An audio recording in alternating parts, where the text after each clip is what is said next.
They assemble at night, each one having prepared as diligently as possible to the time given to them before the witching hour, the hour of reckoning, the time when they begin outdoor cartoon television. Stray Casts is on the air.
Fish it out.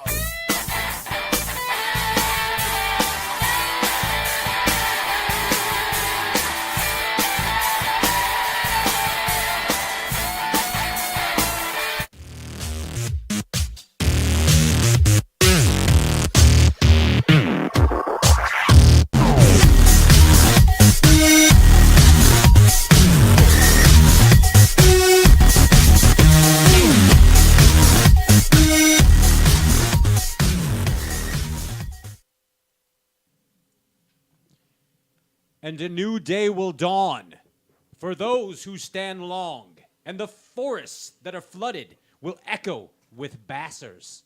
Does anybody remember bassers? Sure. That right there is the time. That's the indicator. It's Wednesday night, and we're back at Straycast Outdoor Cartoon Television live on StrayCast.net and the Straycast book face page. I am your host, Pat Renwick, and we are super excited to be back once again. And of course, this is where the stars come to play. The bass fishing stars of the galaxy right here on Straycast Outdoor Cartoon Television. The madness continues. Hey, big show again. Worked up here for you today. Finally, after a year, we finally got Bassmaster Elite Series and MLF Superstar Skeet Reese coming on the show. Woo! Yeah. That's how we do it. Excited. That's how we do it. I'm pretty stoked for Skeet, dude. Yeah. I've been trying to get Skeet forever. Yeah, I finally had to send a smoke signal out all the way to Cali, and he picked it up. Well, yeah, the wind was blowing west. Guess what color the smoke signal was? Yellow? Black and yellow. You know what it is. Black and yellow. Right there. Hey, this guy. Oh, wait. Oh, hey, sorry. Johnny McCombs. Congratulations to Johnny McCombs. Yeah. First off, on many things. On many things. A man to be admired. Unfortunately, Johnny McCombs will not be on the show with us tonight. We had a little conflict, a little scheduling conflict. So we're going to get Johnny on again another time. But graciously enough, we got at the last minute FLW Tour Pro Forest Wood Cup champion Brad Knight coming on the show. 740. Oh, BK. Bradley Knight coming on. He's getting ready for the Derby at La Crosse. Yeah, we're excited in case you cannot tell. This dude right over here, he's my buddy. He's my co-host. He's my pal. He's my fishing bud. Just an all-around righteous dude. Thank you. With a way thinner beard than in the winter. It's almost not a beard. It's almost not a beard anymore. It's Could be classified as just laziness. Did you put Nair on there? Did you use Nair? I didn't Nair, no. No, you didn't Nair. I think it was a 1. You just shaved it. Yeah, I think it was a 1. A partial shave. It's a partial. Like a hairless cat. Yeah, except I'm going to get sunburned through it now. I could tell. I could tell. Ladies and gentlemen, this is Ryan. Popcorn Whittaker. What's up? He plays drums. Ryan Whittaker. Yes.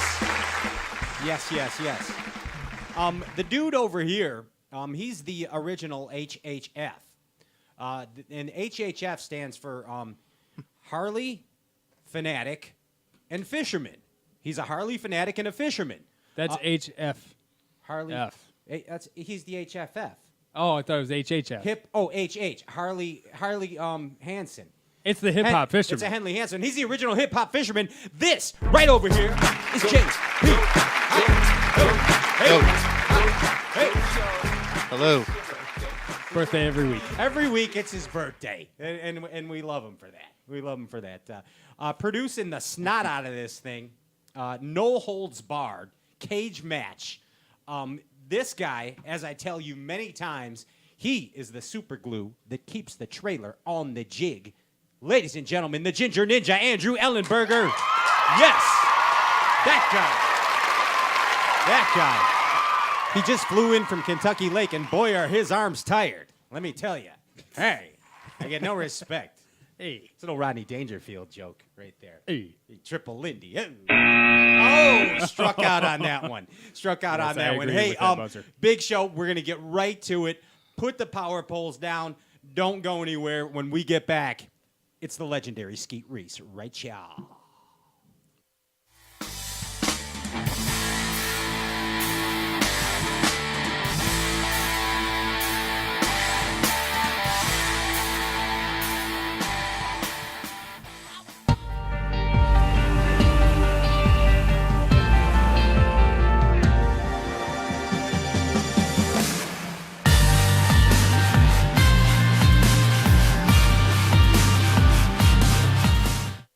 Outrageous Outdoors is quickly becoming the industry leader in tournament fishing apparel. There's no better way to represent your sponsors than with a Outrageous jersey. At Outrageous, you can get a short sleeve, long sleeve, sweatpants, the best prices in the industry. Outrageous also offers club and team discounts, special high school and college prices. Our website is easy to navigate, and Outrageous' staff will make the process quick and easy for you. Outrageous Outdoors, offering high-quality tournament apparel for the weekend angler. Outfit yourself from head to toe. Check out Outrageous online at www.outrageous.com. Quality, dependability, consistency, and fish-catching performance is what separates a War Eagle spinnerbait from the pack. Hand-assembled, inspected, and tested in Rogers, Arkansas, War Eagle lures are the choice of Mike McClellan, Andy Morgan, Edwin Evers, and you, the serious bass angler.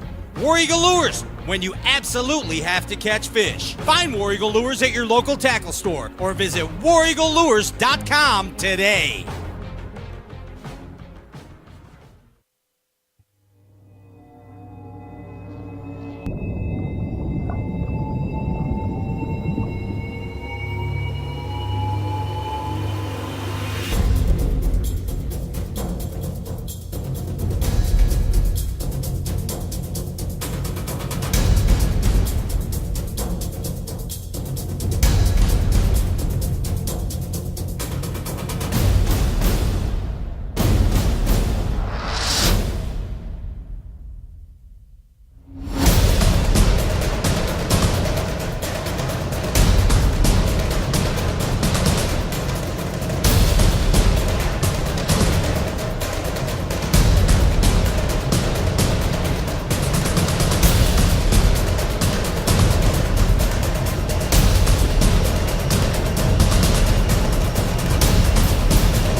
Oh, yes. Oh, yes. All right, all right, all right. Pretty good, pretty good, pretty neat, pretty neat. Welcome back to Straight Cast Outdoor Cartoon Television. I'm your host, Pat Renwick. Ryan Popcorn Whitaker right here. And it's been a slow train coming, but I'm going to tell you right now, we are super stoked to bring you this dude right here from his home base. Ladies and gentlemen, give it up for Skeet Reese. Warm studio audience. Yes. Yes, Skeet. You should see the fans going nuts for you right now, dude. Oh, I hear it. The crowd's humongous in there. They're There's going a bunch nuts. of them. There's ladies throwing their shirts at us and brassieres. Oh, yeah.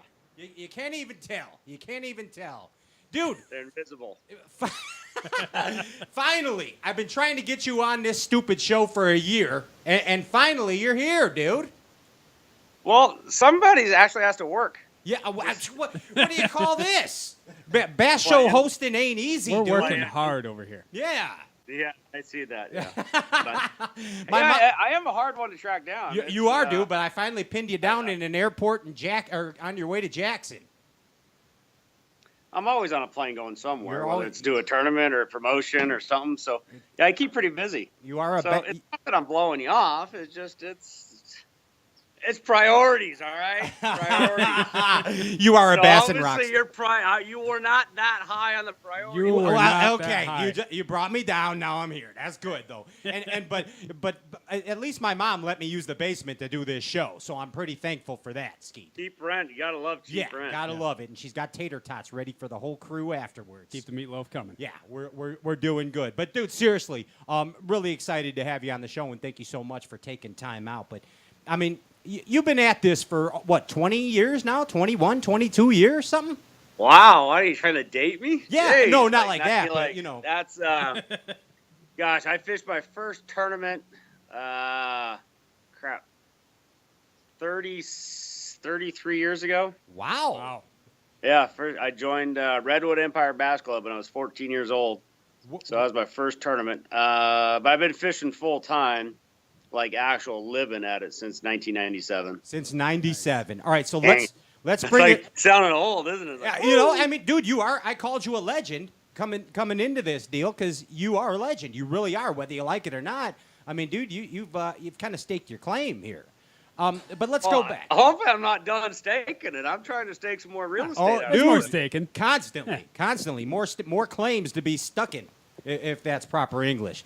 But let's go back to 97. Okay, so let's take it like 96. So you were in the cage as a go-go dancer in 96, right? And you were like, No, that was prior to that. oh, that was before that. That was going back. That was like early 90s. Oh, okay, early 90s. So at that time, though, you were thinking like, man, being a pro bass fisherman would sure be better than being a dancer. All right, so here I'll give you the quick little story of it. So I was 21, 22.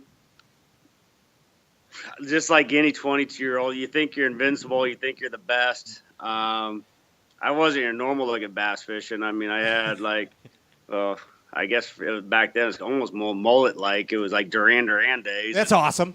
Oh yeah, earrings and whether it was MC Hammer pants and all kinds of different. The Cavaricis. CNC Music I Factory. didn't look like a typical bass fisherman, but I thought I was good enough to be a bass pro, and so I started gambling my truck payments and everything on entry fees. And what happened was I had a boat repossessed. I couldn't pay rent. I wound up being homeless. Lived in the back of my truck. So I realized, you know what, you're really not as good as you thought, because I could make a living then. So I had some friends that put me to work in the tile trade. John Kidder and Paul Vianello brought me in, taught me a trade. So it's like, hey, you know what, if nothing else, if fishing never works out in my career, in my life, then I always have a trade I can fall back onto and learn. And I enjoyed doing the tile business and tile trade. And then I was actually tiling a guy's Subway deli. His name's Ken Eli. And he's like, hey, I hear you're into fishing. And he told me he wanted to open a tackle store. I'm like, you're an idiot. But then he explained to me like the extent of the tackle store he wanted to open. I'm like, dude, you're kind of legit. So I went to work for him a year before he opened the store. And I basically managed it, ordered all the product lines, got everything in. And so it wound up being an outdoor pro shop. It was the single largest fishing store in California. It still is. It was 5,000 square feet of fishing tackle. Wow. Not bad. Not bad at all. Kind of in charge of all the merchandising. I built all the displays. I did all the merchandising, and that was the best thing that ever happened to me because it taught me about the fishing industry as far as just merchandising and marketing 101. Sure. And what year was that now, Skeet? So that was probably 93, somewhere around there. Okay, gotcha. So, and I know that like California was kind of the birthplace of where Japanese tackle was first introduced to the United States. Am I correct in making that statement? Absolutely. Yeah, I remember there's Seiji Kato coming over here early on. There was guys fishing the U.S. Open. That's where it all stemmed from, was the U.S. Open. And some of the anglers coming over from Japan and bringing light line techniques and fishing with us, or fishing as co-anglers in the back of the boat on Lake Mead. And they were bringing, that's where it really started. Gotcha. So that was I was like one of the early ones on with Lucky Craft, which is, gosh, it's been 20 years now since I got my first Lucky Craft baits. And yeah, absolutely. but it's a Western deal. I mean, it's a transition. It comes from Japan. We get it here in Cali, and then it keeps rolling east, gets past the Rockies, and then now, I mean, you look at stuff that we've nobody thought drop shotting would be a factor throughout the country, and look what a predominant technique it is anywhere in the country now. Was that the first big thing out of Japan that transferred over here, was the drop shot? No, the hard baits was more. For sure. That was the first thing. So the Rico, the Michael, the Splash Hits. Then I think the Lucky Craft Pointer 78 was like that was the first jerk bait that anybody ever seen, that suspended perfectly small. Right. It was a fish catching machine. And then they came out with the Sammy over here. So those were like the two real popular baits. And the Pop X too. Remember how big the Pop X was? Oh yeah, but those two baits kind of, I think, launched the Japanese hard bait deal.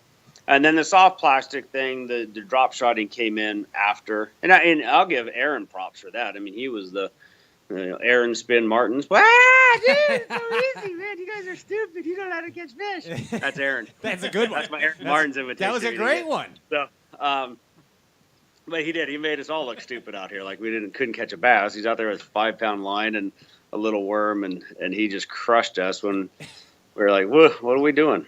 I'm a Northern California dude. So you got NorCal, SoCal. You got Clear Lake and the Delta in Northern California, which are shallow water powered fisheries. And then we got Lake Shasta, Oroville, and all these other man-made reservoirs. And then you got Southern California, just got a bunch of little ponds, really. No big lakes down there. And those guys had to fish light line. Split shotting is where it all started down there. These guys just split shot little 3-inch reapers. And then split shotting evolved into drop shotting as far as the finesse techniques. Did you ever fish those Westy worms? Is that what you call them, Skeet? Heck yeah. Like, tell me about that. My roommate is like the king. He is the king of the Westy worm. John Murray. Yeah. Has won more money on a Westy worm than probably the rest of the world combined. So what's the deal with that thing? Well, I don't know. Was that not the stupidest, ugliest looking thing ever? Right. It's like a saltwater snook bait or something. Yeah, it made sense. I mean, you got some of these fish that just short biting worms, and you know what? It's funny. It's not funny.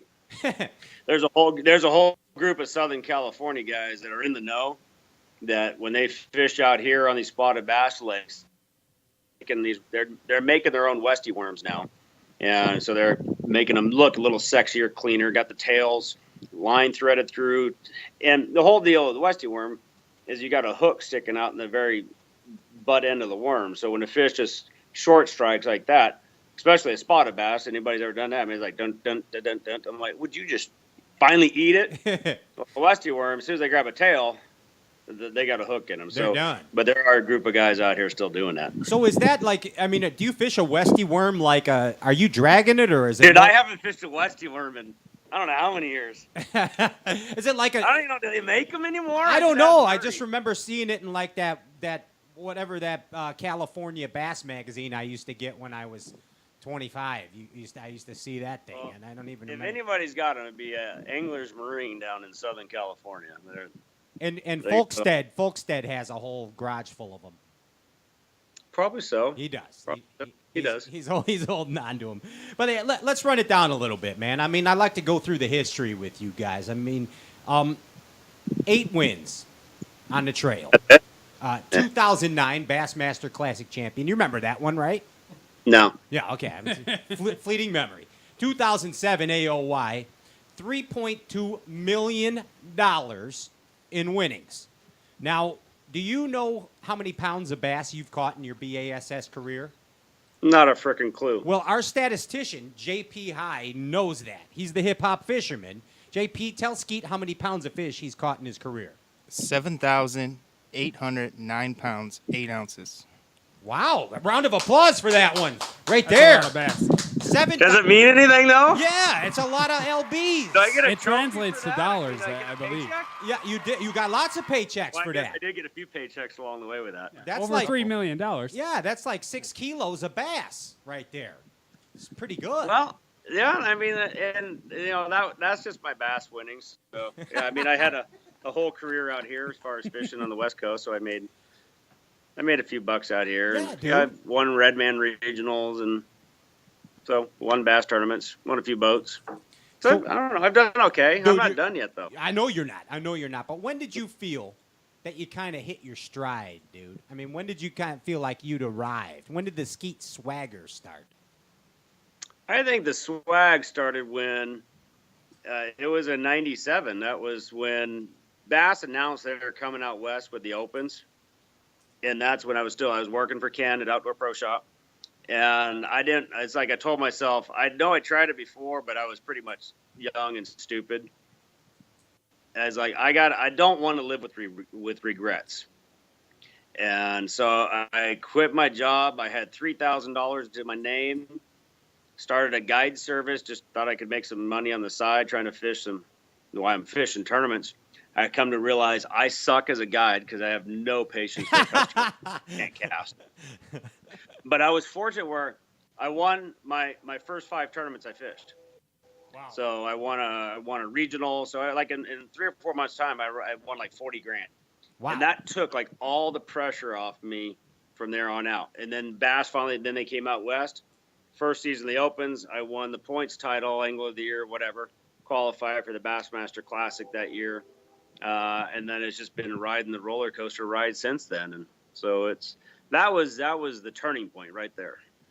And I'll tell you, the first time I really started to take notice to you without sounding creepy, Skeet, is I was a Potomac River Derby. You're laughing. Is a Potomac River Derby, and I remember I think it was I think you might have been sharing areas with Clun or in the same. Was it like Mattawoman Creek? Or Mattawoman Creek. There it is, right there. And I mean, and that was before the black and yellow. You know, that was still in the days of patches, maybe. You know, I mean, like that was the blue denim sweet vest. Yeah, dude. That was totally awesome. I totally rocked that. Yeah. thing, Do you still have that vest, by the way? Oh yeah, I got that. You vest. better have that thing, man. Yeah, we got a pair of Larry Nixon's bell bottoms with studs on the side, actually. Well, I don't have any bedazzling things. But dude, I mean, I was like, man, this guy's pretty cool. 8-foot flip sticks, fiberglass cranking rods, shallow water, everything I believed in. I'm like, I'm gonna keep an eye on this dude, man. And sure enough, man, I mean, you blossomed into an aspiring bass fishing superstar, and we're proud of you, Skeet. We're proud of you for that. Yes, we are. Thank you. Yes, we are. It's weird. I don't feel any different than I just fish for a living, so I Feel love the different. Come competition. on, you do too. No, I mean, I'm spoiled. I get to do what I love to do. I get to chase fish, but like I've never felt like I'm better than anybody else. You treat everybody the way you want to be treated. But when it comes to fishing, it's like, yeah, it's just I fish. I'm not just because I've got a couple more trophies, and it doesn't make me any different. So when I come on the water, it's like we're all equal out here. It absolutely is. But I just, even though what I've accomplished at this point in time, I guess is kind of, I don't know if it's good or bad. It's like, it really doesn't mean much to me right now. because I'm not done. In my mind, I want to win the next one. Sure you do. What was, that's all the past. That's history. I don't want to live in the history. I don't want to live in the past. I want to live in the present. So how do I win another next Angler of the Year title? How do I win the next Classic, next tournament? That's what drives me right there. Now, you mentioned history. You mentioned the past. And this brings me to my next question. When you go to a lake, you're going to fish a derby, like where you guys, you got Bass Fest next, right? That's Yep. Rayburn, right? Rayburn? Yep. Okay. Yep. So, for example, do you find when you're getting ready for an event, you show up at Rayburn, you got your practice days. Are you a guy that starts by fishing history, or do you totally reevaluate the situation? Well, I can't say I'm going to fish history at Rayburn. I've been there once before, and I don't remember a single thing about it. That must have been So- 95 then. You were there. So I'm like, I know I've been out here for a week at some point in time, but I literally, there's like a void in that memory. I don't ever remember being on that lake, even though I know I've been there. So Somebody Cosby'd you. what's that? I said somebody Cosby'd you, maybe. You didn't remember. Well, there's, that next, yeah. Anyway, so what happened was, On with the show. it goes back to, so it's a matter of staying present and fishing in the moment. So I look at, a perfect example for me would be like fishing Clear Lake in Northern California. I probably have the best track record on that lake of anybody. I get a second, a second, and a second, and a second. Anytime the bass has been there, I get second. But it's a lake that anytime you have a lot of knowledge of something is usually when you can make a lot of bad decisions, but you can make some good decisions too. When you start chasing history and where they used to be, that's usually when you get in trouble. But if you can stay present and fish the current conditions, and utilize the knowledge of a lake at that point in time as far as what sets up well for the current conditions, that's when somebody becomes deadly. Right. That has local knowledge or history on a lake. So I look at lakes that I've done, a lot of places where I've gone before, like first time, and I completely suck butt in horrible finishes. But I learn, I go back the next time, and I have a strong finish or a win or something like that. So I tend to do better on places that I have fished before. I think my learning, the learning curve for me coming from the West Coast out there was probably a little more extravagant than most, a little tougher at first. Now I think I'm able to make decisions a little bit quicker and easier, understanding different regions of the country, different species of fish, different climates. There's so many variables throughout the country. Where were we at with this? I don't even know. I'm lost too. I have no idea. No, we were talking about history versus fish in the moment. Oh, yeah. And you did a great job. So, but I see that people make that decision. Oh, it's Seth Fighter. Seth Fighter's all over calling. the country. Wait, Seth, Who's calling? Seth Fighter. Wait, Seth. Yeah, should we take it? Right? That's sure. Okay. Put him on the speaker. Hey, Seth. Hey, you're live on the air. You're with Skeet Reese right now. Yeah, say hi to Skeet. Hi, Seth. Hey, you got any questions for Skeet Reese?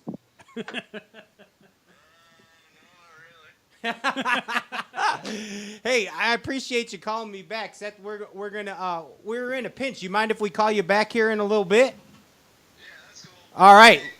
You want to do like a video thing or just on the phone? Sure, we'll call you back here in a little while. That was awesome. It was Seth Fighter right there. Ladies and gentlemen, Seth Fighter, special guest appearance right The there. cameo. Sorry about that, Skeet. It was Seth Fighter. We had to take it. The lead series. Yeah, it was. It's fun to see a new face come in and yeah, he's finally he's coming into his own, and I think he's getting past the nervous freshman stage, and now he's learning how to fish his style out here. So he's good for him, though. And I'm his hair role model, actually. I don't know if you consider yourself a role model with that hair. Yes, absolutely. To almost no one. Hey, Skeet, what's the first bait that's going to hit the water for you at Rayburn?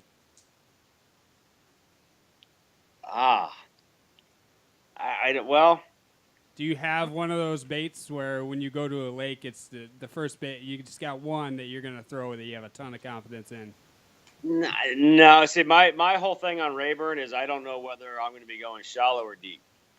So if I'm going shallow, it's going to be fish in the trees, the bushes. So I'm thinking this time of year should be a great frog bite. Sure. Nice. But yeah, so here's my deal. I've built my career on being versatile, is what I think. I'm versatile. I've won tournaments with spinning rods, with flipping sticks, with crankbaits and swim baits. So I look at Rayburn as like, I don't. In my mind, I know how I want to catch them. So if I can catch them, throwing some big baits and targeting fewer bites but bigger fish, then I'm going to be all over that. But I'm going to have a big swim bait tied on. I'm going to have a deep diving Lucky Craft tied on, and I'm going to have a frog tied on. And outside that, then I punt. Call an audible. Hey, Skeet, we're doing this thing on the Facebook Live too, as well as our website, and your fans got some questions for you on the Facebook. JP, what's going on over there? What's up? We got David's wondering, with so many anglers moving east, would you ever consider leaving California? Would I ever consider leaving California? Well, the taxes make me want to leave. But the weather where I live is, I don't know if I could give up this weather. I'm 45 minutes from the closest snow park, 45 minutes from the Delta. I don't have humidity, so you can't beat the weather in the location where I'm at. So giving that up would be tough. But so at this point in time, I don't foresee myself moving. Nope. I'm fortunate I don't have to either. I know Aaron Martins has an extra room in Alabama. Leslie would rent you a room, the whole Reese family.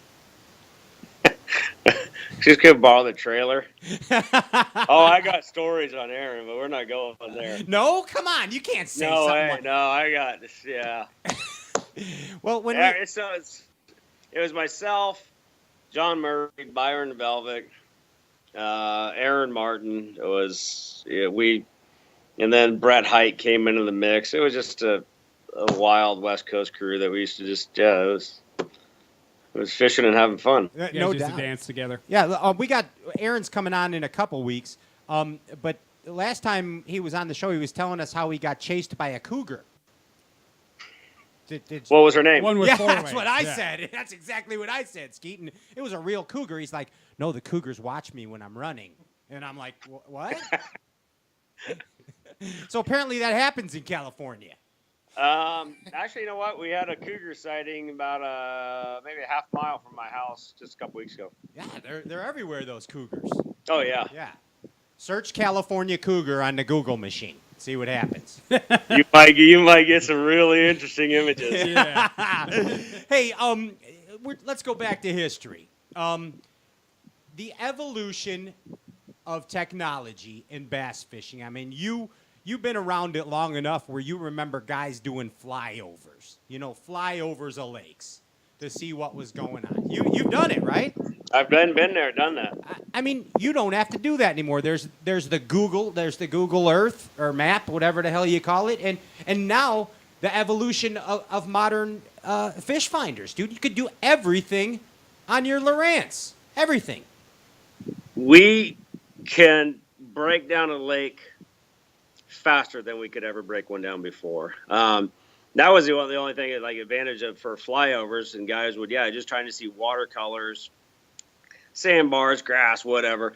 And there's still could be some advantages to it, but technology has changed from Google Earth has given us all an aerial view of what's in a lake.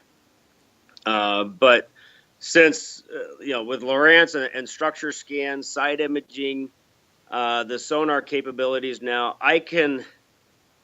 all of us, all anglers can see every pebble, every stump, every brush pile, every fish in a lake. So it's amazing on how much faster we can. There's so much more information to be able to process and take a lake and break it down quick. So yeah, Lawrence, the structure scan GPS changed the sport. For sure. Right. As far as just change the sport. There's no more triangulating a stump or a brush pile or a ledge. It's like, no, beep, beep. Okay, that's the spot right there. Yeah. and, and then with structure scan on the Lawrences, it's just, dude, instead of having to do 30 donuts around a point trying to find a sweet spot, I was like, one pass across it. Oh, there it is right there. Thank you very much. So as anglers, we have so much more knowledge. It's so quicker to break down a lake right now that it's yeah. Part of me is like, God, it would be kind of fun just to be able to fish, just go fish and go back. You take everybody's electronics away. We'd be like, Yeah. That's what I was gonna ask. Rick I mean, Clunn has would it- win again. It's even the playing field, hasn't it? well,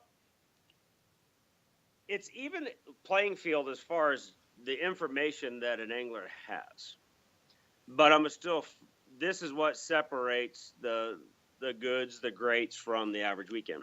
It's still this thing right here between my eyeballs that makes the greats better than everybody else, because making a fish bite that doesn't want to bite is skill.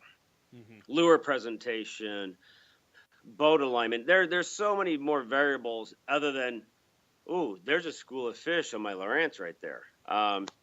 So it still comes down to the angler. Everybody could have the exact same information, but the guys that know how to catch them are going to still rise to the top. Right. That's the cream. That's the cream right Yeah. there. Hey, I want to talk about a little about the evolution of the fishing rods that you use. Okay, I know that's very very generic, but well, let's go back. I talked about watching you on the Potomac River way back, and you subscribed to that old school California 8-foot flip stick mentality, which I love, and the fiberglass cranking rod. And I know you've evolved them into your own line of rods, but tell us why that's crucial to your arsenal. Well, I can't take claim for any of it. I'm going to give props to D. Thomas, the godfather of flipping, for the flipping technique itself. And he's the one that obviously he was 13, 14-foot doodle rods back then. Then Bass they put a cap on it, 8 foot. So he came out with a 7-foot pitching stick, flipping stick. That's what everybody used. And then he was the one to come back out with an 8-foot flipping stick. And I spent 25 years in the rod business with Lamaglass rods. I learned all about them. So I give D. Thomas props for that. I was just able to take the technique, learn how to do it, and make the right flips, make a few bucks doing it. And I give Fritz the credit for the fiberglass deal. I mean, there's so many people that have no idea David Fritz's history in the cranking business, and he's the godfather of, as far as I'm concerned, of crankbait fishing, the old Poe plugs. Sure. But yeah, I mean, he pioneered fiberglass rods, and once I fished a glass rod and I realized how many fish you don't lose because of fiberglass, that's when I adopted the philosophy then and there. So those guys helped me. They're the pioneers of it. I'm just a follower, but I've been able to adapt it into my own line of rods. And then I've been wanting to, I do a lot of other fishing. I steelhead fishing, salmon. I do a lot of blue water, tuna, whatever. But I've fished a lot of long rods out here fishing steelhead. Anywhere from 9 to 10-foot rods, float fishing. And I've always wanted a longer spinning rod. And I've gone up north, and when you hook them smallmouth up there, and you throw in one of those big half-ounce tubes, and they jump, and you could crack it. You got a 6.5, 7-foot spinning rod. You just, you're grinding them, and they come up and jump and spit that tube at you. And I have cussed me some smallmouth because of that big giant tube. It's just, they throw it so easy. So I was like, man, why wouldn't a long rod be perfect out here? I get longer casts, I get better hook sets. So that's what inspired my new line of rods is the telescopic series. I've got an 8.5 and a 9-foot spinning version in there. And that's where it all came from. I mean, it's like, I want to be able to throw a tube out there, whether I'm dragging it and doing the Erie drag or whatever it is, drop shot. And here's the difference. So when I set you got a 6.5-foot rod, There's the difference between a 6.5 and a 7 and a 10-foot rod. Is when you set the hook on a 180, so from 3 o'clock to 9 o'clock, there's an 11-foot of difference in line pickup. Wow. So just going from say 3 or 9 o'clock to 12 o'clock on a hook set, I pick up 5 more feet of line. So the difference right there is because there's so much stretch in lines these days. I mean, you can be using braid, but even still, when you got a long cast, you want to crack them. I mean, you want to get that hook buried in them. But then where the advantage is, that long rod becomes a giant shock absorber. So anybody that like tarpon fishing, you should watch these guys. I mean, you got 9-foot, 10-foot fly rods. Well, the rod becomes the pressure gap. So a fish wants to come up and jump and throw a tube head. You're keeping more pressure on that tube at all times. And so now you're going to get less fish throwing baits, but you're getting a way better hook set. I mean, the difference is the 8.5 footer for a drop shot. I can't tell you how much better hook set you get. And part of it too is a longer rod allows you to cast further. And there's so many situations. The further you get a bait away from the boat, the more likely you are to get bit. Yeah, especially in clear water. Yeah. In clear water, especially northern fisheries, I mean, proven it. Dude, those fish, they know you're there. So you make a 20-foot pitch from you, those fish dude, I know you're there. But if I make a 125, 150-foot cast away from the boat, those fish are way more relaxed the further you get away from the boat and more likely to bite. You throw a crankbait. If I can throw a crankbait 50 feet further than you, my crankbait is going to go down deeper. It's going to stay in the strike zone longer. And so that was the whole inspiration of this new telescopic rods. Yeah, so I've got a 9-foot and a 10-foot crankbait rod. I can spool. If I take my 10-foot crankbait rod and I put like an SKT Magnum on there, you can throw a 10XD. I can spool a conventional bait casting reel. Really? On a cast. Wow. And I've never done that before. I remember the first prototype. I'm like, woo! What about? And you could count the hang time. I'm like, oh crap! Look, it's amazing. And so it's unbelievable how much further, because we can't long line. Bass put that rule in there. So now I can cast a crankbait further than anybody can cast a crankbait now. It's going to go deeper, stay in the strike zone longer. So there's a lot of advantages. If you're shallow water target fishing, traditional rods are still way better, way more accurate in casting. These, they're better suited for open water fishing. But if you're having a hard time setting a hook, it's like Ike and Ellie. I use him as a reference all the time on this. I mean, you see him, he sets a hook, he runs to the back deck. Sure. I'd kill myself. I'd be stumbling, fumbling, tripping over. I can't do that. And most people, yeah. I mean, you look at the average fisherman. He's an agile fella. He's not as skinny and nimble as Ike is. So, no, I want to sit right where I'm standing, and when I want to set the hook, I want to crack them. I don't want to have to be running back here just trying to put pressure on a fish, to keep line pressure on a fish and making sure I get a good hook set. We don't have to do that. So that's where I got Bass to change the rule. I asked the advisory board, Trip Weldon, I was like, hey, this 8-foot thing is kind of antiquated. Do we have to have it?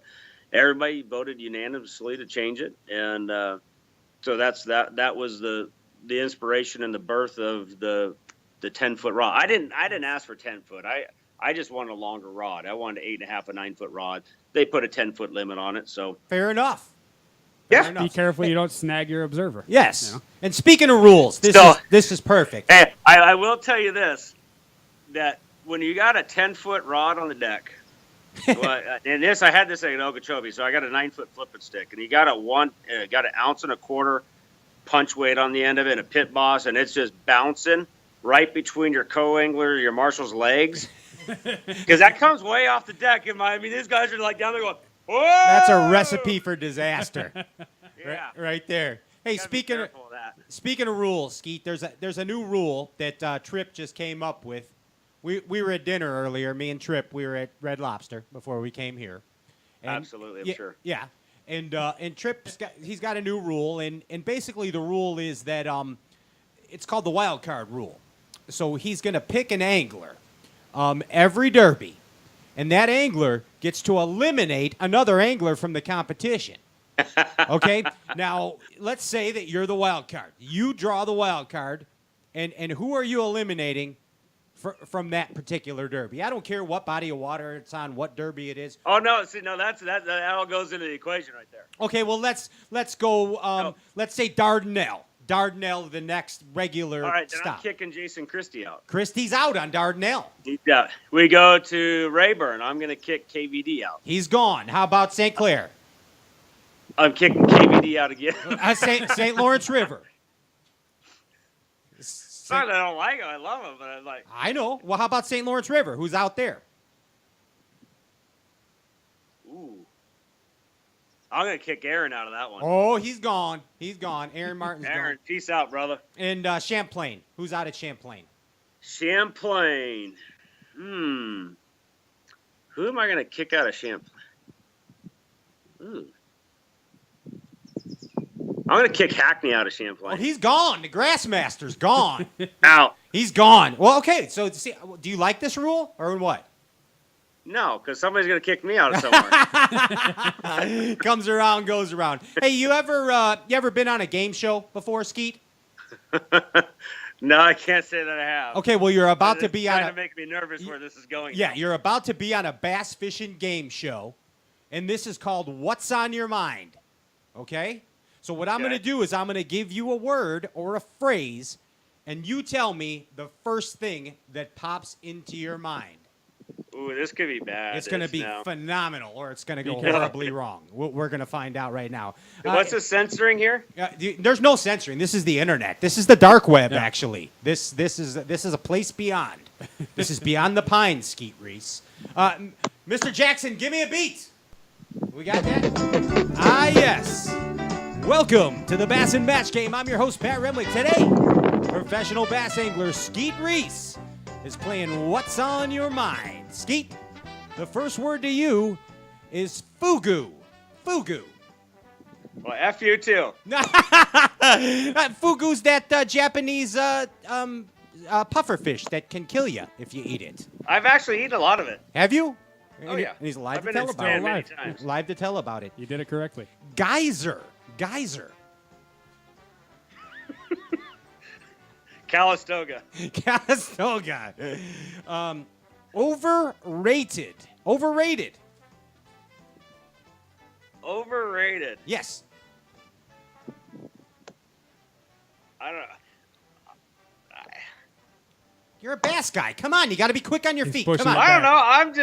I just when I hear overrated, it's like I remember somebody making a comment saying that I was overrated. So Okay. I wonder how they feel about it now. Okay, well, how do they like you now? I Steve? really don't care because Good. Swamp Gas Corners. Swamp Gas Corners. I got gas. That's where Harry and Charlie are from Bassmaster Magazine. Remember Harry and Charlie? That's Swamp Gas Corners. I do remember Harry and Charlie. I threw some history at you. I just heard gas. I heard gas. That's all I heard. Frankenfish. Frankenfish. Yes. Swamp donkey. Swamp donkey, or that's those snakeheads on your favorite Potomac over there. I did catch one of those Well, finally. they're beasts. These things are beasts. Double whammy. First book I ever read. One of the best books ever written, isn't it? It was awesome. It's awesome. I was not a reader, and I read that. I was like, really? There's a book about bass tournament fishing. It's real stuff. It's real life stuff. Totally real. Yeah, and then that guy did that movie. What was the movie with Demi Moore where we got to see her boobs? What was that? Greatness. Yeah. Strip tease right there, man. Hey, Skeet, I'm getting the signal. We're out of time. Any last words for your fans or to your sponsors before we get the hell out of here, dude? No, hey, I just want to give a props out to everybody that supported my kids' event and the big raffle that we did this last week. We raised a lot of money. So the sponsors, General Tire, Lowrance, Hook, Dick's, everybody supported me, provided product. You, the fans, bought the raffle tickets. So thank you. Double thumbs up to all you guys. You support a bunch of kids programs. So appreciate that. That is outstanding. And, dude, once again, thank you so much for coming on this show and clowning around with us knuckleheads, dude. We appreciate Peace. it. It's all good. It was fun. Yeah, absolutely. We'll have to do it again sometime. All right. Peace, Skeet. Good luck to you. Later. Knock him out at I'm Bass out. Fest. Ladies and gentlemen, that is bass fishing professional Skeet Reese right here, finally, on Straight Cast Outdoor Cartoon Television. I'm Pat Renwick. This is Ryan Popcorn Whitaker. Put the power poles down. When we get back, it's FLW Tour Pro Brad Knight.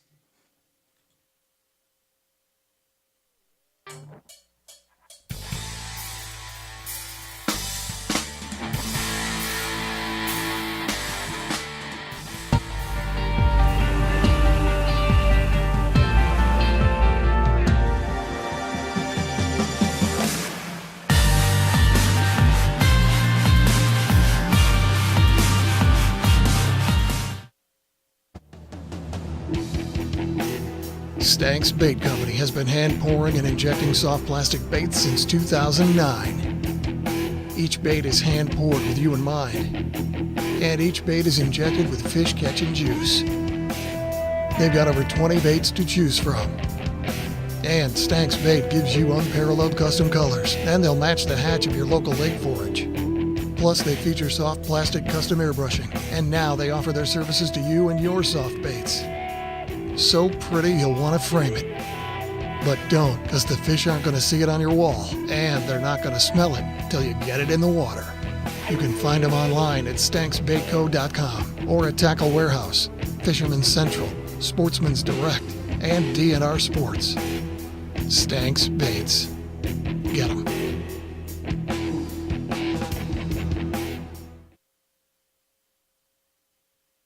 I'm John DeMay with M Jigs. Today, I'd like to share with you a little bit about a couple products that we have in our lineup that we're really excited about. The first product I'd like to talk to you about today is the Joe Football Head Jig. Right out of the package, you'll notice that our football head jig is different than most on the market. What makes our jigs different is the quality of components. Let's start with the hook. These hooks are custom made for us in Japan. 90-degree bend, black nickel hooks, razor sharp, JDM quality. All of our Joe Football Head jigs have living rubber skirts. They're hand tied with copper wire to ensure that they stay affixed, and it also helps them to flare while they're in the water. We powder paint and heat cure each jig to ensure that the paint stays on your jig even when you're fishing rock. Another feature that separates our jig from other jigs on the market is the screw lock keeper. The screw lock keeper does a couple things for you. Not only does it keep your bait affixed, it'll save you money on soft plastics that pull off of standard barb keepers. The second product I'd like to talk to you about is our hybrid flip and swim jig. We also have a custom hook in our flip and swim jig. It's a 4/0 30-degree bend black nickel hook. It has the same durable paint, the same great keeper, and a hand-tied silicone skirt to complete it. So if you're looking for a premium product that's going to give you an edge over your competition, look us up at demjigs.com.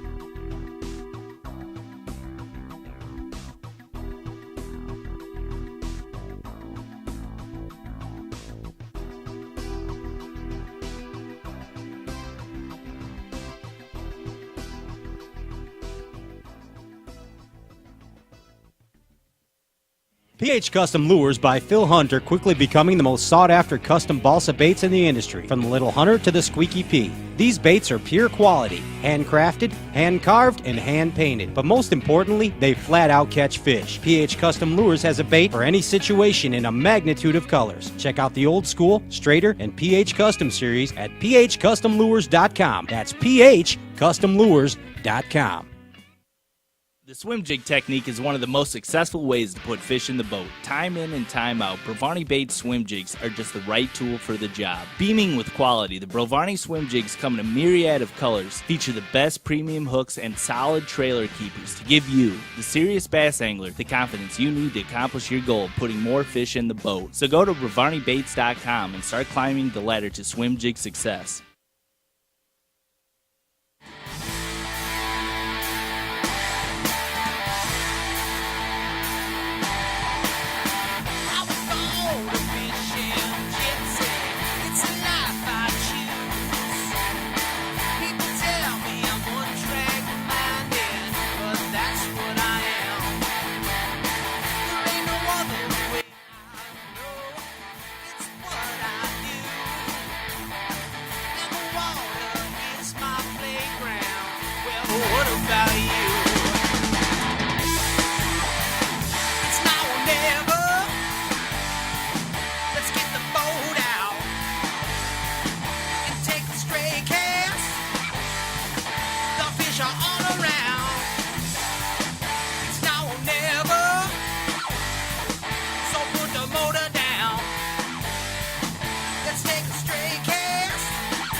fish it out.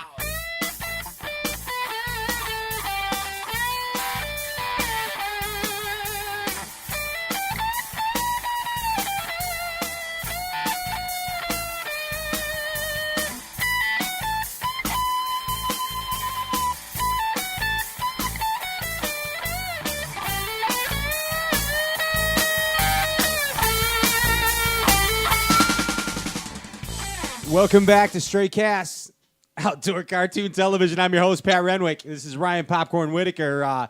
We're bringing you right now from West Wisconsin, over in the, I think it's West Wisconsin. The western part of Wisconsin. It's the western part of Wisconsin.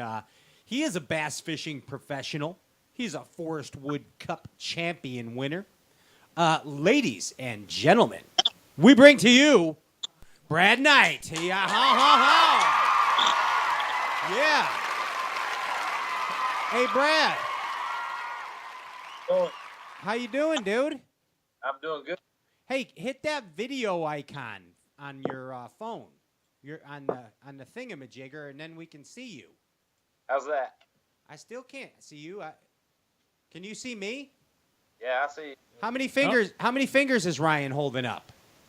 I don't see. Oh, there. Wait, there's Ryan.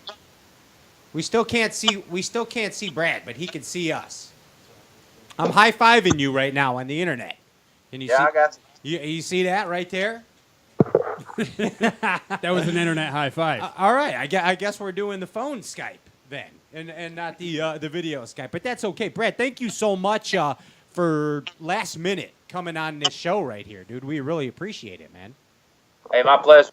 Yeah, it's I mean, you're getting ready for a big derby, man. You got the lacrosse event coming up here. Pretty cool fishery, huh? Yeah, this is my first trip up here, so I'm looking forward to getting out on the Mississippi River for sure.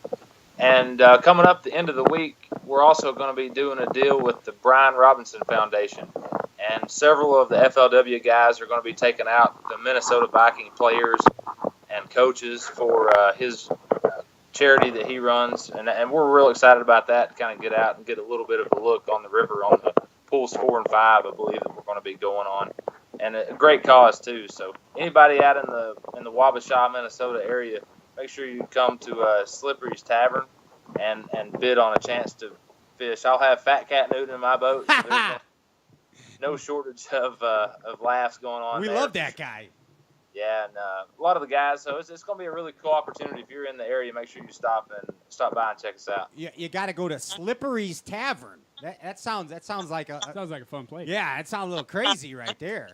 Yeah, I think that's where they filmed Grumpy Old Men too. So they're telling me. So Really? That's part of it. Well, nice. You get your picture taken with Walter Matthau. Yeah, he's going to be there too. He's one of the celebrities, actually. He's the grumpy old guy. I wish we could see you right now, Brad. You could see us, but we can't see you on the screen. Something happened. Yeah, technical difficulties. I don't know. It's this WWW. You know what I'm saying? Yep. Worldwide. Hey, did you ever see that movie Semi-Pro with Will Ferrell? Absolutely. You know what I'm talking about, where Will Ferrell says that you won a check that says $10,000. You know what I'm talking about, right? Oh, yeah. Now, you won a check that said $500,000, but not only did it say it, it was a real live check, dude. Yeah. That is a lot of rubles in bass fishing lingo right there. Dude, that's a life changer. Do you get to take that big check to the bank, by the way? Well, I thought about it, but I wanted to make sure that the one I had was going to cash through first, so I tried to do it all official. But I've got it hanging up in my basement. Everything was good to go. Thanks, Probably FLW. wouldn't fit through the tube on the drive-through. Yeah, that caused some kind of I don't think congestion. so. But, dude, I mean, that's a life changer right there. Winning the Forest Wood Cup and that kind of money right there. I mean, that's like, it's got to be like 3/4 of your total earnings on the tour. Well, it doesn't hurt for sure. I mean, it's that's the thing about bass fishing. You can kind of just float along a little bit. When you hit a lick, you can do some stuff, and that's obviously what we all strive for. That's what we all try to make at the end of the year, is make that cup to have a chance to win. And I was fortunate that I had it happen, and everything going forward for me is kind of a wash. I feel like I'm kind of playing on house money at this point. It's awesome. It takes a lot of pressure off, doesn't it? Oh yeah, absolutely. And I mean, it allows you to fish freer. Like you said, you're living on house money there. The whole deal with it right there is we always say on this show that bassing ain't easy, and it's not all fun and games all the time. You guys put a lot of hard work and a lot of dedication into achieving the goals, the end result. Obviously, it paid off for you in the 2015 Forest Wood Cup tournament. But my question to you is, what is the hardest part about being a professional bass angler? What's the hardest part to you, Brad? Well, it's kind of like playing golf without knowing where the holes are. Okay. You're constantly chasing an animal that has fins and a tail, and they like to move. But I think the hardest part, is there are a lot of unknowns that you're having to go out there and do, and that's probably one of the hardest parts. But maybe just the drive and the travel, the grind, to how we have a really condensed schedule from January to August. We're just going really, really, really hard, and then you have a couple of months off where you're really not doing a whole lot. Some business stuff. That's about it. So that's probably it. Just staying fresh and time management. And we hear that a lot from you guys, that the road takes it out of you. It's being a truck driver in essence. What do you do to keep busy on the road? You got a 12-hour drive, man. What are you doing to keep your mind fresh? You jamming out, listening to tunes? What are you doing? I do a lot of different things. I'll catch up on phone calls. Try to do some different things. Communicate with sponsors, to family and friends that you don't get to talk to as much.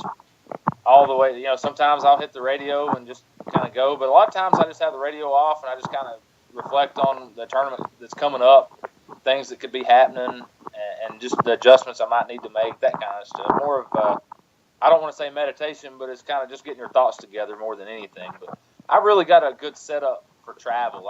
I'm really fortunate to be able to have my family come with me, my wife and my little girl.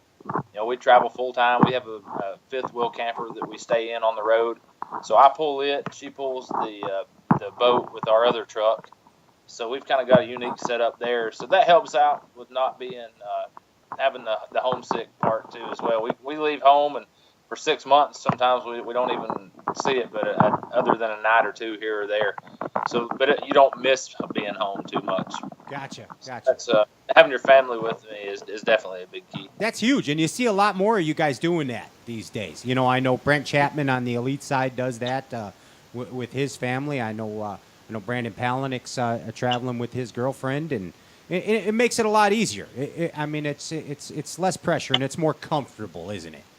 Yeah, I wake up in the same bed every day. Everything's routine. I load up all my clothes from cold weather to summertime stuff. All my tackle, everything is loaded up in here, and I don't have to worry about forgetting anything. It's really routine and systematic, and that really seems to help me out. I don't like staying in motels or doing the house thing. I know that my stuff's safe at a campground most of the time, so it just kind of alleviates the stress from that and allows me to focus on doing my job a little better. Are you a tackle fanatic, Brad? Yes and no. I like to be, but I try to battle that as best I can. Try to keep things more simple. But I like having a lot of stuff, but I try to keep it out of my boat. How many boxes of big swim baits are packed up in that RV? I've got a few. Well, talk to us. I probably got four boxes of different things, from big line throughs to glide baits to like the Huddleston style baits, all that kind of stuff. Hey, Brad, I'm trying to get into throwing these Huddlestons, but I have no idea what I'm doing with rod and reel setup, and what I want to catch smallmouth on the 6-inch Huddleston here in Chicago on Lake Michigan. And I know it sounds crazy, but what's a good rod and reel setup for throwing that 6-inch Huddleston? 5.6 pistol grip. Yeah, 6-foot pistol grip, medium action is perfect. That's what I was thinking. Well, with it. Now, I think some of the loose custom speed sticks in the 7.6 to 7.11 heavy action, and you can be using 17 to 20 pound fluorocarbon and 6.4 to 1 or 6.8 to 1 custom pro loose reel. That'd be what I would have. That's what I use. Okay, and what's up with this whole tail situation with the 6 with the bigger tail from the bigger one, or the normal size tail? People are telling me I have to get that. What's it called, like the 36 special or something? Yeah. So, we all like to customize our stuff. So the guys out on the West Coast got to where they were cutting off the tail of an 8-inch Huddleston and gluing it on the body of a 6-inch. Ah. A little more thump and has a little more action to it. I'm not a big fan of a regular 6-inch. I always kind of just throw the 68 special. That just kind of fits the way I like to fish, and some of the lakes around the house that we have with the big shad and stuff, it kind of mimics that a little better. Have you seen our buddy Kyle Priscallo? He's our sales and marketing guy for this crazy straight cast show. Have you seen the new swim bait that he and Ryan Chandler came up with? I don't think I have. It's called the Babe, and yeah. The Bass Pro remodel. Yes, sir. Yes, sir. It's outstanding. Yeah, I'm looking forward to getting my hands on some. Yeah, you better call Kyle. Yeah, he needs to hook me up with a couple. he sure does, man. Hey, speaking of modifications, I want you to give us away some dirt here, okay? And I want some top secret stuff out of you, Brad Knight. I want you to tell us some modifications. I'm going to name a bait, and you tell me a modification that you make to it on a regular basis. And if you don't make a modification to it, just make it up, okay? Do it. Okay, sound fair? Fair enough. Okay, fair enough. A crankbait. Give me a modification that you make to a crankbait. Well, I'm from East Tennessee, so kind of our claim to fame is building a lot of flat-sided balsa crankbaits. So do a lot of that ourselves, from knowing which action we want to have and what depth we want to run and how to make the bill angle and adjustment there. So we kind of start from scratch on the modification. I heard you actually broke into Craig Powers' garage and stole 3 boxes of crankbaits from him. Is that true? It was way more than 3. That dude is an animal. But fishing with him, we used to fish a lot of team tournaments and stuff like that together, and he's taught me an unsurmountable amount of information on fishing, and I definitely wouldn't be where I'm at today without him, for sure. But I taught him a lot about building homemades. Don't let anybody tell you any different. Dude, do you remember? I know you're a big CP fan, dude, and do you remember an FLW Derby? It's got to be like 2001, okay? And I think it was on the Red River. I think he won it, didn't he? Yeah. Yeah. Do you remember the log jams that he was flipping? Do you remember? Yeah. I have never seen anything like. What's funny is back in those days, he was so terrified of snakes he couldn't even spell it out on a piece of paper without crying. And the Red River may have more snakes per capita than any place on planet Earth. And he was flipping those mats and having to reach down there and dig those fish out. I always got a big giggle out of thinking about how many of those snakes were laying underneath those mats and laying all over the top of them, him being scared to death to dig those bass out of them. Dude, I remember one fish that I think it was the Derby winning fish. He hooked it in this big mat of log jams. He had to stick the entire rod underneath the flotilla, and he pulled out the whole rod, and there's a 4-pounder on the end. Loaded up. Yeah, he said the whole time he was down there digging for it, all he could think about was all those 5-foot water snakes he had been seeing all week long. And I believe that's when he invented the term "golly bum." Yeah, I can only imagine what he wished he would have been saying. All right, more to modification. Spinnerbait. Give me a modification to a spinnerbait. Big blades. Big blades. How big is big? It just depends on the water clarity. Sometimes you're going like a big Colorado for really extremely muddy water. The hubcap. Great big willow leaf, 7 or 8. Big stuff. It's like a lot of people are scared to throw that kind of stuff, aren't they? Well, it's kind of abnormal. You don't go to a store and have one in a package that's got a number 7 willow leaf on it, or see a giant hubcap size blade on it. But those things definitely get you bit in the right situations. They got the place and the time. So the spinnerbait, he's making some blade modification. Yeah, I usuly go smaller. Ryan uses crappie spins. I usually take the blades off a beetle spin. Well, that's probably okay.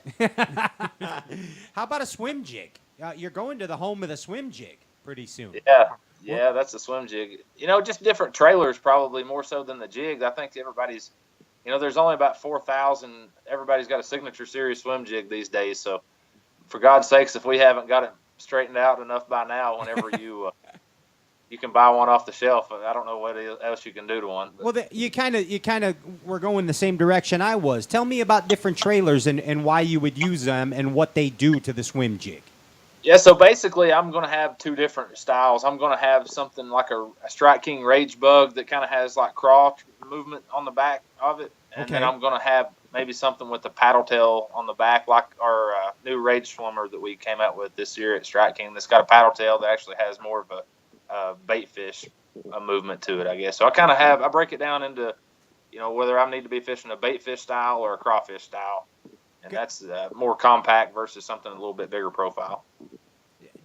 So, I mean, you basically determine that after you get a few bites? I mean, is that the deal? Is that what you're doing? Yeah, I kind of start out, like up here, I'm going to probably have a Rage Bug on it. Just it's a little more compact. If I start getting a lot of bites, I can start upsizing my bait and see if I can start getting a bigger bite or if it matters or what the water clarity looks like. I mean, what they're keying on, what they're eating. Is there a shad spawn happening, or are you throwing out in an open water grass field like at Okeechobee? You want to have something with a pretty good size profile on it, just because you're trying to catch those big ones. Sure. That's probably what jumps out at me first, is just what size fish I'm really needing to catch. Gotcha. You just passed through our neck of the woods on the way to La Crosse, and we're coming up on a part of the season here that is it's basically it's a phenomenal time of the year for us here because it's getting towards the spawn here now. It's just starting to happen. It's been odd weather, but also with the spawn brings one of a bass fisherman's nemesiso into play, and that is the cottonseed, the cottonwood. You know what I'm talking about? Yeah, I've had a few battles with cottonwood before. Like, what do you do? I don't know what to do. You spray WD-40 in the water, and it spreads it out. Yeah, sure. You just go ahead you light it and on you fire spray and it everywhere, burns and it's smoke on the water, and then Brian Thrift comes out of the sky.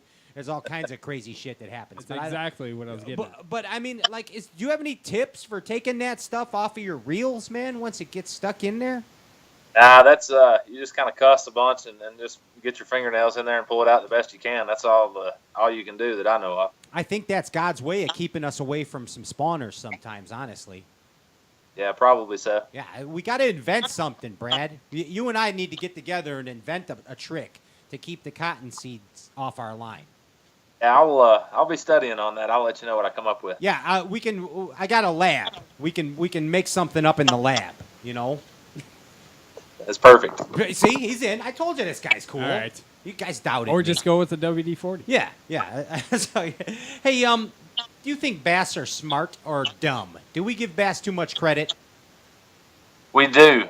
I think we give them a lot more credit. Bass, to me, don't think. They just kind of react, and they're always reacting. And then I think that we kind of like my girlfriend. Overcomplicated, for sure. I'm very guilty of it myself. It happens all the time. Hey, where do you see yourself in 5 years from now, Brad? What's the 5-year plan on Brad Knight's table? Man, that's a great question. I don't know. It's all just sort of a year-to-year situation for me. I don't know. This coming year, my daughter starts school, so my wife and little girl won't be traveling with me. I hope that it's in the outdoor industry. I'm still making a living in it, doing what I'm doing right now, fishing tournaments and making a full-time living in the outdoor business, that some way, shape, form, or fashion. But that's my passion, and I'm not out here trying to be rich or make the most money. I just want to survive and do the lifestyle that I have the love that I do for it. That's all I hope for. You are blessed. You get to make a living being a professional bass angler. And the best thing about it is you never have to buy lights for your Christmas tree anymore because Rigid sends them to you every year, don't they? Oh, yeah, that's right. That's one of the many benefits, having a light sponsorship. We don't have to hunt around for much in the dark. It's there for you all the time. Hey, Brad, again, any final words for your fans or your sponsors before we get the heck out of here? Yeah, I just want to thank everybody for following along.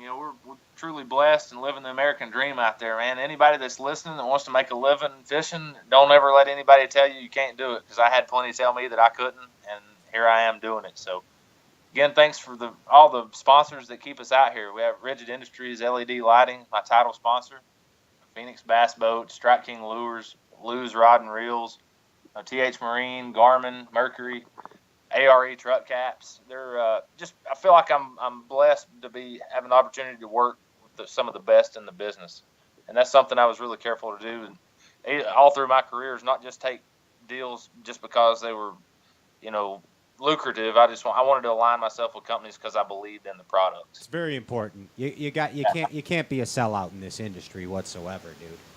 No, absolutely not. You can't do it. And again, thank you for coming on the show on the cuff today. On the fly, dude. And we'd love to have you on again where we can actually see you. Yeah, we had some technical difficulties. We're going to have to have a redo, have a mulligan now to. Absolutely, because I keep making funny faces at you and you can't even see it. Oh, I can see you. Oh, yeah, he can. See? He just caught your eye. Dang, he caught my lie right there. Hey, best of luck to you at La Crosse, Brad, and very soon. Go ahead and win that derby. We'll have you on again right away.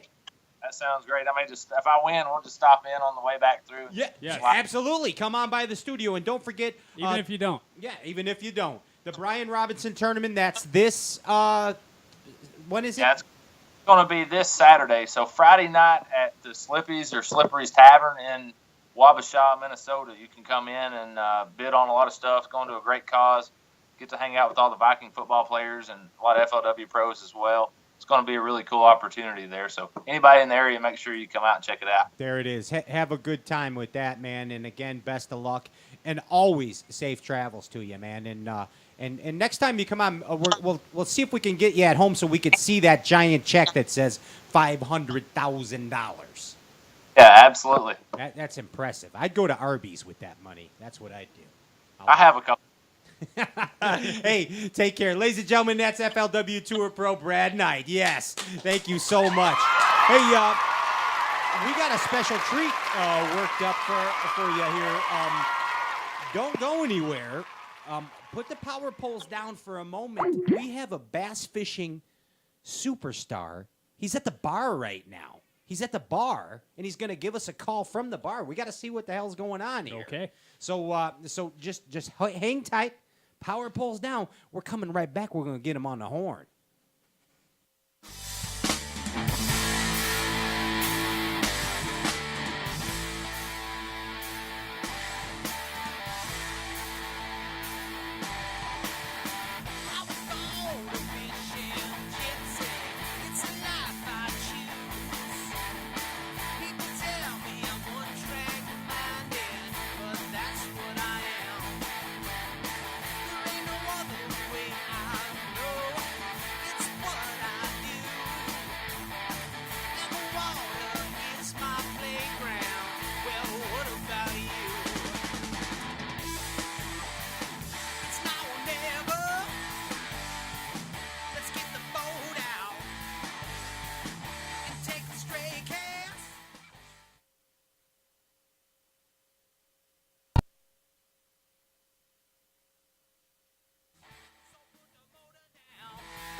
Let's take a straight cast. We're gonna fish it out.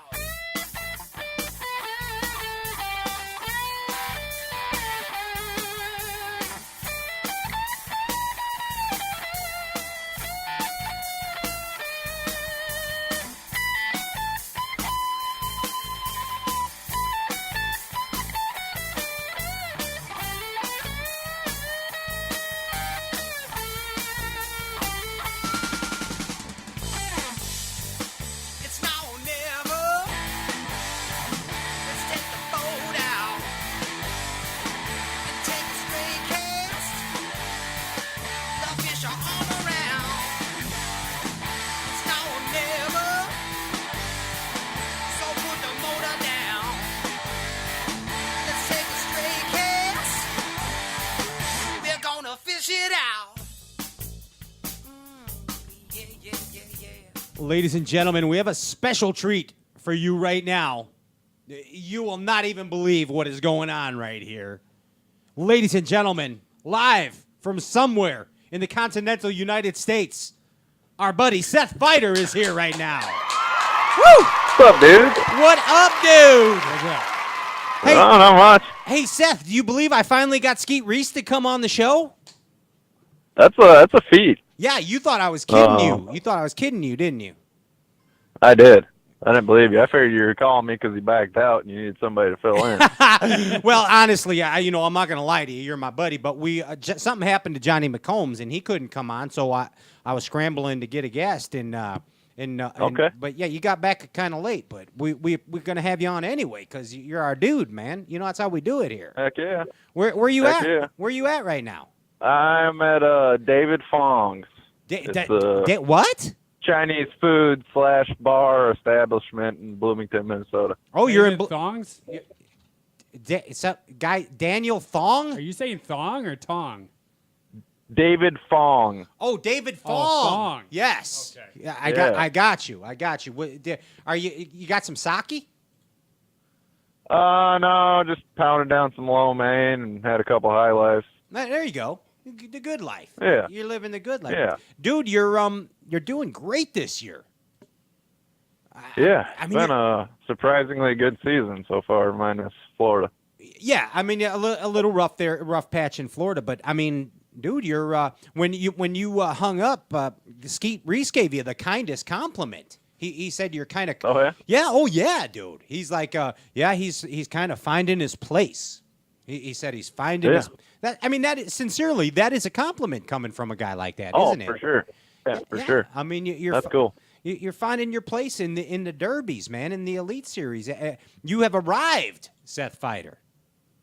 Yeah, hopefully we can stay there as long as we can. But... Oh yeah, dude. Ride it while you can. You know what? Yeah. You know what they say on this show. You know what you got to do, right? What's that? You got to dance with who brung you, don't you? You learned that. I guess. Yeah, whatever. You learned that. Billy Ray Cyrus told me that's that. right, dude. Yes. You know, and then Skeet Reese made fun of our hair. And then Pat said he had slightly better hair than you. Yeah. That's why he's leaving out. Yeah. No, I don't think so. I mean, anybody could go get that kind of haircut in 5 minutes. I mean, what me and you are working with, that don't happen overnight, bud. He was completely jelly, dude. He was total jelly. He was. Yep, no doubt about it. There was no doubt about it, dude. So what you got the big Bassmaster coming up next week, huh? Yep. Hitting the road Friday night to head down to it, so. How you feeling? Should be fun. Yeah, dude. We'll see what happens. I mean, I don't like to get too jacked up before I go somewhere, but I know the lake's been fishing better this year than it has in quite some time, and I'm assuming it's going to be a slog fest, but we never know until we get there. Well, here's the bottom line, Seth. You're a Minnesota. Okay. You're a Minnesota dude, and you get to travel around the country and fish the best bass fishing lakes in the country. That is freaking cool. Sometimes. Yeah, I mean, yeah, you might hit them at bat, but let's think about it. Our producer Andy, the Ginger Ninja.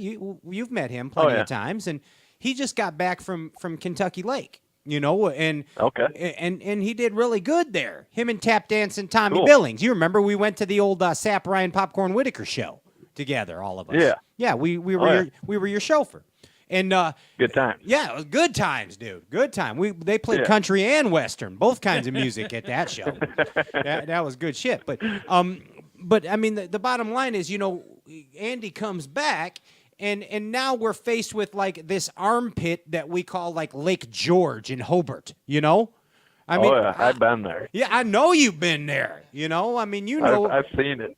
And you've been on this damn south side of Lake Michigan. You know what? Don't be trashing the south end of Lake Michigan. Oh, come on! It's not. I'd actually go back to Lake Michigan though. I can't say the same for the Jorge. Yeah, come on down. It's good right now. He's coming. We're going. We're going to go to Lake Michigan together. Seth's going to show me. Yeah, that sounds fun. Seth, congratulations on buying a house too. That's awesome. Now you don't have to live in people's basements, right? Yeah. Oh, that's cool. And you're engaged. I am. Dude, you're making moves. Growing up. Big times. Well, you're a big boy now. Yeah. I mean, and you're all grown up. I mean, here it is, man. dude, publicly, congratulations. Where's our studio audience when we need them? We gotta think. We gotta say, way to knock it out, Seth Fighter. Yeah. Yeah, thanks, bud. Yeah, there it is. No, seriously, man. I mean, you're making waves, dude. It's a pretty cool life. You've been, in all honesty and sincerely, you've been blessed, man. Oh, for sure. I mean, you come a long Big way. time. You come a long way, no doubt about it, man. So, back to this whole deal right here. You know where we live. We know where you live. And it's just the fact of, and I'm not complaining. I'm making a statement that as about fishing all these different fisheries, Seth. It just broadens your horizons as an angler. You know what I'm saying? It does. Oh yeah. I mean, it does. You get to do all this stuff. Who are you at dinner with right now? My parents and a bunch of drunks. Oh, let me talk to one of your parents. I'm out in the parking lot. They're in the bar right now. I think he's It's chickening a little it. loud in Let's there. talk to one of the drunks in the parking lot. Yeah, is there any rando drunks in the parking lot? That I can. I mean, there's a couple guys out burning a dart, but we got a I don't know guy if you want outside to of get the in the studio. middle of that. They're burning the dart We out got a guy there. outside of the studio that's running around with a big rock and a Yeah, pipe. yeah, he has a rock and a Threatening pipe people. outside our studio. It's a true story, really is. Very Seth. true. You got to be careful. Okay. He called me Robert Plant when I came in here. True story. Called you something else, too. Yeah, that's a true story. But so what's going on, man? Besides the derbies, besides getting engaged, besides buying a house, what's going on in Seth Fighter's life? Same old, just driving and bass fishing. About it. What's your new inspirational Drive song? for a couple days, fish for a few days, drive for a couple days. The never-ending story. Hey, we're on the Bookface Live. I know you're a surprise guest, but your fans got some questions for you. What's going on, JP? All right. What's going on? We got Tap Dancing Tommy. Oh, no. He just asked Mayo or Miracle Whip. What What is that? What is Mayo or Miracle Whip? Is that an inside joke? Am I gonna Not get in even trouble? a question. Mayo all the way, Hellman's. don't come around with any Miracle Whip. No. I got a question Not for an you, option. too. Another question on Okay. the same topic. Traditional fountain drinks or digital new fountain drink setups like at the movie theaters? Definitely traditional. The new ones are all jacked up. There's nothing good about them. I mean, they give you options where you can have thousands of different flavors, but none of them taste like what you want them to. So, I like the good old fashioned. Everything's separate. Coke comes out of one hose, Mountain Dew comes out of another hose, and mixing it together, nobody wins. It's not the jungle mix is not in. You've really thought about that. Yeah, and they all. No, I have. I've had discrepancies. I'm a fast food connoisseur, so I deal with that stuff a lot on a regular basis. And when you go and get a Coke with your, get some Wendy's double stacks and get a Coke, and it tastes like cinnamon, it makes you want to throw up. Yeah, it's bad for the palate, Seth. It ruins everything, you've been looking forward to a nice juicy Wendy's cheeseburger all day long. Then you take a few bites and try to wash it down with some Coke, and it ruins everything. Yeah. I mean, It's just not cool, dude. no, it's terrible. It's not. I hope you get Wendy's as a sponsor, actually. I hope that happens for you. I wouldn't mind that. Yeah. That's the Get a one. Baconator That's wrap. the biggest thing I miss out of moving to the middle of nowhere, is I'm like 45 minutes away from a Wendy's, and it's rough. I'm not gonna lie. Is that your guilty pleasure on the road, Wendy's? Yeah, that's one of my favorites. So are you going triple stack, or are you going Baconator? The triple stack, it's not for me. The bun to meat ratios, it's off. I like double stacks, bacon junior cheeseburgers. Triple stack is it's too much. The balance isn't there, you know what I mean? This is Deep Thoughts with Seth Fighter right now on Straight Cast Outdoor Cartoon Television. I'm your host, Perry. I've eaten a lot of fast food. I mean, it's kind of my deal, What's your jam on the road right now? What's the tune that does it for Seth Fighter? Mask Off by Future. Mask Off by Future. Yep. Right. I mean, at this moment, that answer will be different in 3 days, but right now, that's the song. Hey, Seth, are you a Mountain Dew drinker? All day, every day. Is it can, bottle, or fountain? That's a viewer question. I don't discriminate. Typically, I'm a bottle guy just because I spend so much time in the boat. Cans get spilled, and you just can't. There's no fountain machines on the lake, so you're pretty much bottles are the way to go for me if I had to pick one. Mountain Dew. Mountain Dew. Mountain We Dew. we had your buddy Ott Defoe on a couple weeks ago, and he told us that you stole all the Twinkies and the Ding Dongs from his cupboard. Is that true? That's a bold-faced lie. It's Ott. He was just hammering lies right there.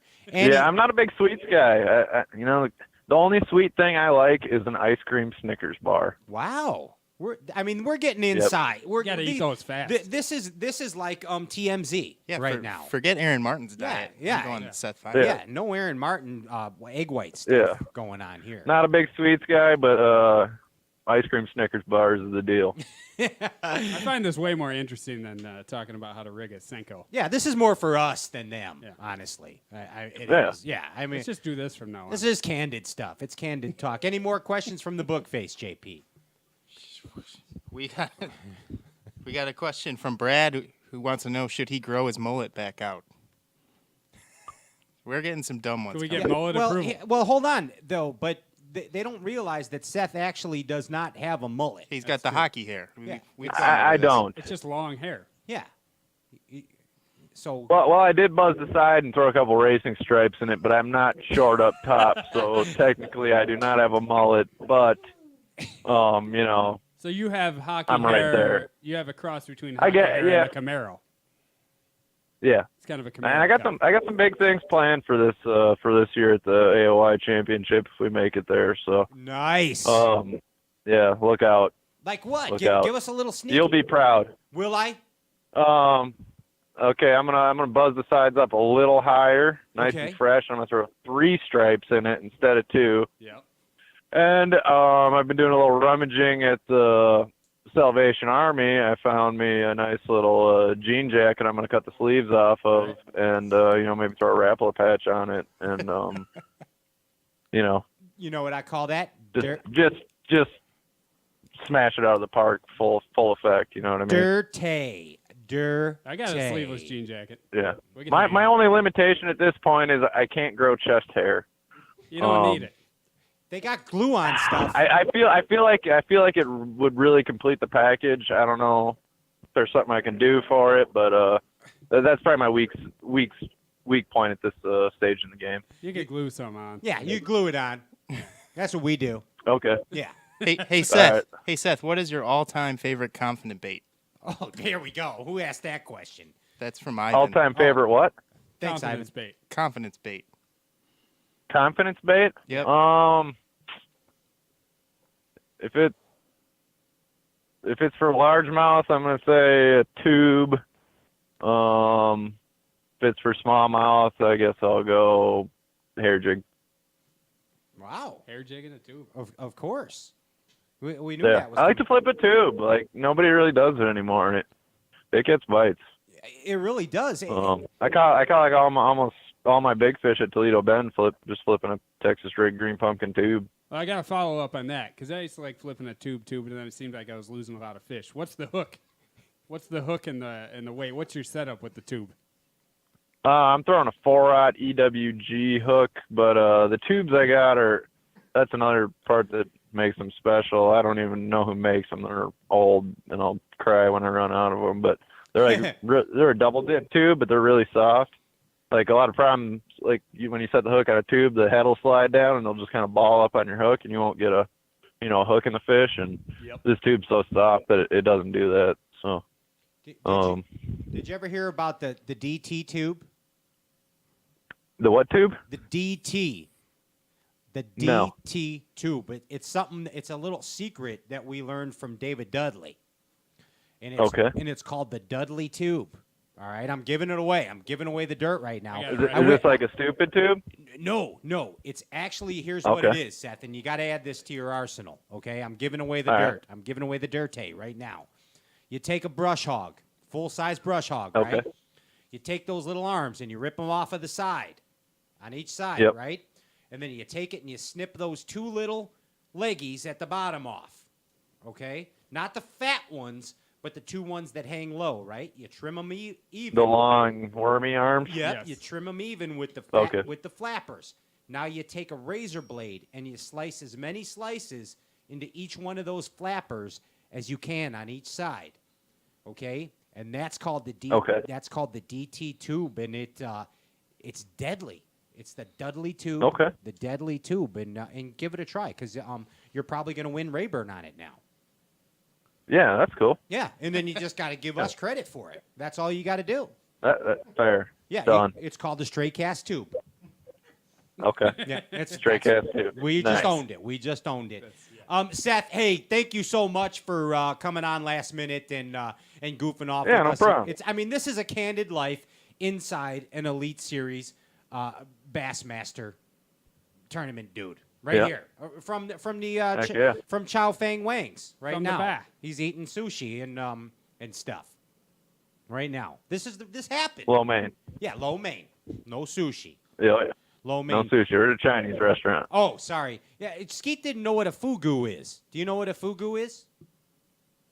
Fugu? No. He really did know what it is, actually. That's that puffer fish, that Japanese puffer fish that if you eat okay. yeah, it'll kill you. It kills you dead. Gotcha. Yeah, it's not good. Hey, Seth, safe travels. Knock him out at Sam Rayburn. And it stinks that we can't go fish that Ike and Ellie Derby together. You got to be all busy on me and stuff. Oh, yeah? Yeah. You got that thing going. You got your obligation in Minnesota. Unless you want to cancel I got it. my what? You got that obligation in Minnesota. What's that?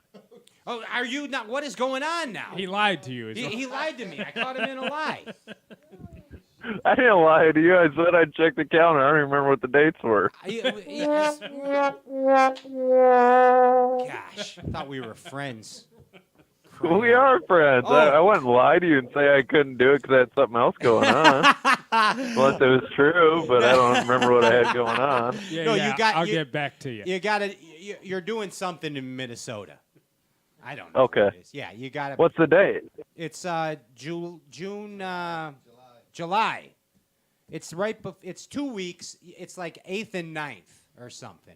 Yeah, I do got a tournament July 8th, Lake Minnewaska. That's what it was, Lake Minnewaska. Okay. Yeah. And so we can't do the something like that. Yeah, we can't do the Ike Foundation thing, right there. Okay. We're still friends though.